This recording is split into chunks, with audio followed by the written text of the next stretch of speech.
আসসালামু আলাইকুম প্রিয় দর্শক, আপনারা জানেন যে ইন্ডিয়ার কিছু মিডিয়া যেগুলো গুজব ছড়াচ্ছে বাংলাদেশের বিষয় নিয়ে, বাংলাদেশ নাকি হিন্দু নিধন করছে। আসলে কতটুকু মিথ্যে সেটা আমি আসলে আপনাদেরকে জানাতে চাচ্ছি।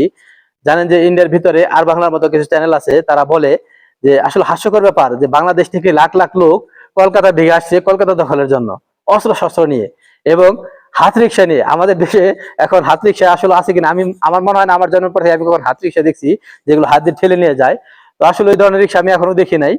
তো এই যে এই চ্যানেলগুলো বলতেছে যে লাখ লাখ লোক, এবং কি আপনার চ্যানেলের মধ্যে এক পাশে মোদিকে রেখে এক পাশে ডক্টর ইউনূসকে রেখে বলতেছে যে বাংলাদেশ থেকে বিজেপি নাকি ঘোষণা দিছে যে আমরা ইন্ডিয়ার সাথে যুদ্ধ করব, ইন্ডিয়াকে দখল করব, কলকাতাকে দখল করব।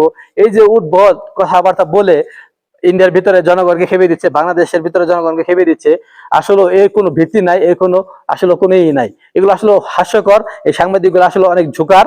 এদের কথা আসলে কেউ বিশ্বাস করবেন না, কারণ আপনারা জানেন যে ইতিমধ্যে যতগুলো তারা নিউজ করছে সবগুলোই মিথ্যে, সবগুলোই আসলে ভ্রান্তহীন, সব বিভ্রান্তকর। আপনারা জানেন যে বাংলাদেশে কোনো রিক্সাই নাই যে ঠেলে নিয়ে যায়, এবং লাখ লাখ লোক এখন পর্যন্ত এরকম বাইর হয় না যে কলকাতা দখল করবে। আর সেগুলো দেখে কলকাতার মানুষ আপনারা আন্দোলন করতেছেন যে আসলে বাংলাদেশের মানুষ হয়তো বা কলকাতা দখল করবে। আমরা আসলে কলকাতাকে ভালোবাসি, কারণ কলকাতার মধ্যে বাঙালি থাকে, বাঙালিকে ভালোবাসি। আপনারা এইসব চ্যানেল থেকে আপনারা আসলে অ্যাভয়েড করেন, এইসব চ্যানেলের কথা শুনবেন না। ঠিক আছে, এগুলো শুধুই গুজব।